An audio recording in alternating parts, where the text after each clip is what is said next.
Hi, good morning. I'm Brenda Smith. I've been a member here since 1981, and it was suggested that I could give you a history of the RE building in 5 minutes. So this will be my best attempt to hit the high spots.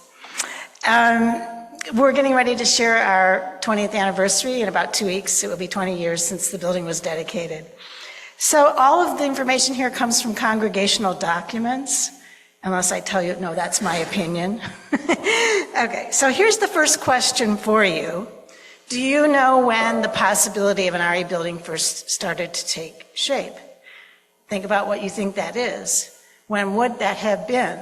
So the answer to that really lies in the 1980s, 25 years before, when we were actually on Palmetto Park Road, in a building that seated 80, had 8 parking spots. Okay, really? And there were about 115, 120 members. And that group of people got motivated that we really needed more space. And as a result, we were some visionary UUs, which I'll show you the picture of right now. Those are the visionary UUs, many of them, and others, all the rest of the congregation, that decided we should move to this facility, to this location, which at that time was a Baptist church.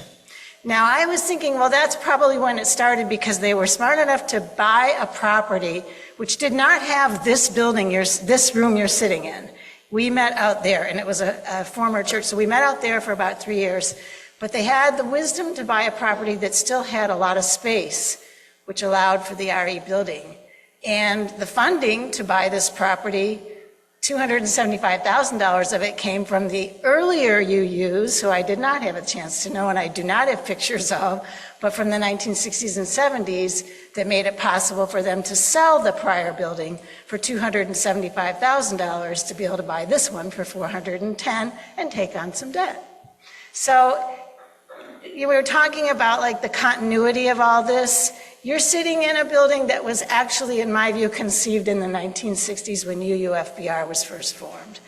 And the work that's gone on through decades of Unitarians, leaders, and I look at that picture, I knew all these people.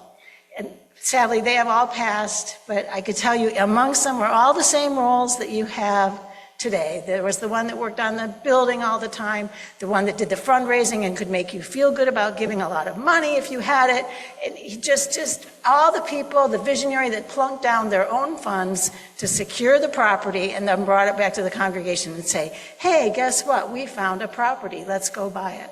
So there were just a lot of action, and I take a lot of faith in the future for UUFBR, because I look at those people and that's how they looked to me in 1986. Those are pictures from the 1986 directory. And after you look at the clothes and you say, did they really dress like that? Yeah, we did. Okay, so, but they were the people who were senior, sometimes like 30 or 40, 50 years senior to me at that time, that I saw as, wow, they are really amazing. And I wonder what it's like to get that old and be able to do all that. And here I am, So I look at it and I know I could tell you 100 stories and many personal stories about a lot of them. 2 I'll just note.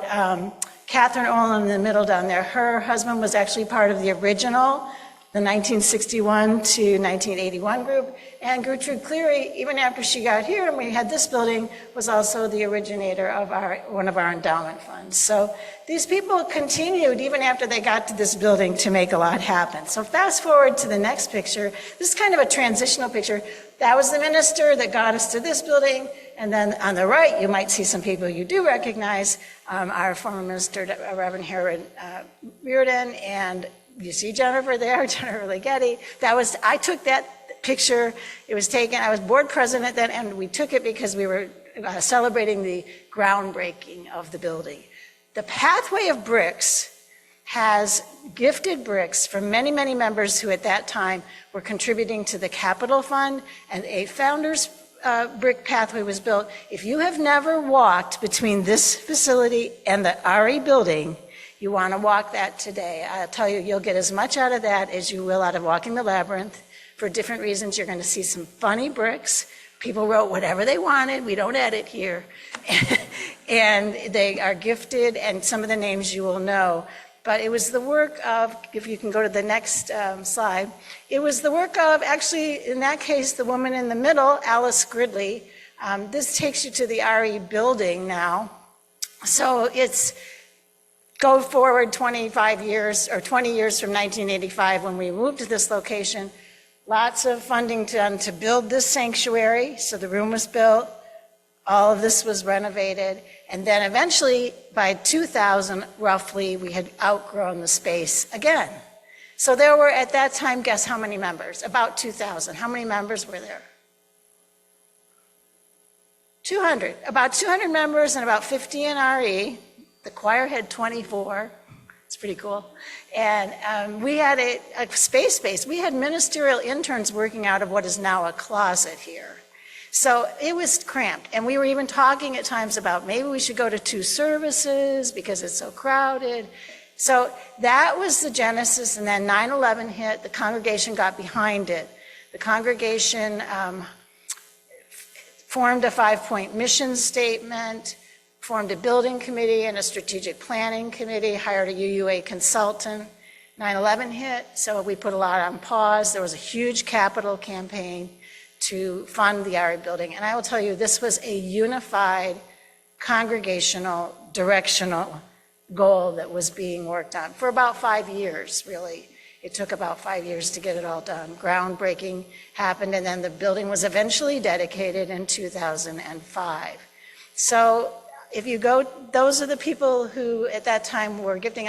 Those are pictures from 1986. Again, I chose them because those are the ones I had of all those people. But in that building, you will see today that some of the rooms were gifted, again, and all the signs around in this building were of the people from the prior slide that you saw. So when you look above the door in this building, you can see on a sign, you may see a name there, and it was one of the names from that prior slide. And when you go to the RE building, you'll see some of these names. Sadly, Harry Rockberger, who did amazing things for adult education throughout his entire life, passed away before the building was built. Dick Smith also passed away before the building was built. And so that's who we have. Now, yesterday I called Alice Gridley, who, other than myself, are the last of those people there. And she is in her later 80s, not driving, but was headed off tomorrow to a congregational meeting at the UU Fellowship in Gainesville, and so she was sorry she couldn't Zoom in, or she would have.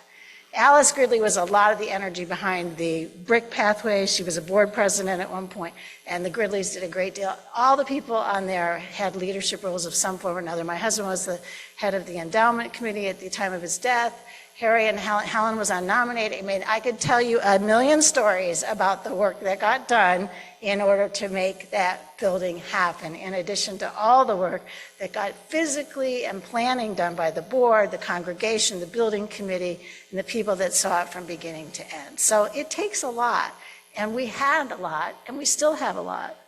So when I look at that picture, I go, okay, so that's how it looked to me. The reason I wasn't smiling is I had full mouth braces at that point, so I never smiled. That was oh, wow, I can't believe this. And I will have the 1986 directory and some sample old documents, the 1985 dedication of service program, the 2005 dedication of service program, a bunch of stuff in the R building if you will come and take a tour after. So keep going forward. If you want to understand the money side of it, it's complicated. Here's what I'll tell you. It usually meant something from a pot that had come from before, like I was describing, selling the old building to get to this building, putting debt aside, then getting rid of debt, member loans, UUA loans, building loans, construction loans, endowment loans, lots of loans, and increases in debt ceilings, extensions of mortgages from 30 to 50 years, all kinds of things were voted on. And the most recent vote was to vote to take money out of the endowment fund's future and not pay it back. In other words, just basically do a financial write-off of that loan, so we now have no debt. And in my knowledge, this is the first time that in this building we have ever been debt-free, both this building and that building, and that is cause for celebration. So, let's go. And so if you want more backdrop on any of those numbers, I have a binder here with me of the congregational records of where I found it and why I think it makes sense. But anyway, so that's where we are today, debt-free, with a beautiful facility. It couldn't get any better. I mean, it really couldn't. So let's keep going here. How does it look? If you're not able to take the tour today, or you're out there on Zoom, this is the Rockburger Learning Center, totally refreshed. It's our largest room, so those are two ends. You can see the beautiful job that our two New Sharks partners have done to bring their furnishings into it. Honestly, I can tell you, it has never looked better. It really looks just as good as it did the day it opened, and in some ways, it's much better now because it's a refreshed, 2025 version versus we had not updated it in a long time. So that's the Rockburger Center. Keep going. There's the two classrooms. And you can help this out by getting involved to take care of it, to find other people who want to be Shareks partners at UUFBR, to get involved with projects that need to be cleaned out, dressed up, fixed up, whatever. You can provide capital, you can provide a legacy gift. There's a million ways that you can still support it because we're still going to have repairs, maintenance, insurance, fix up, paint up, hurricane damage, whatever it is, we still have to cover all that, even though we don't have to cover any more debt. So that's it. And then the last two rooms are there for you, the Gridley Howe room and the Smith classroom. So that's what we have. And I hope that you will take a tour today. I hope you will appreciate all that has gone into 40 years plus, maybe 60 plus of trying to get us to this place, this time, this moment. And I hope you will see by looking at the pictures there that somebody there maybe strikes you as, wow, they did that, maybe I could do something like that. Maybe I could be involved in some way, and to find your place to help keep making this a great spiritual home. So enjoy the tour today.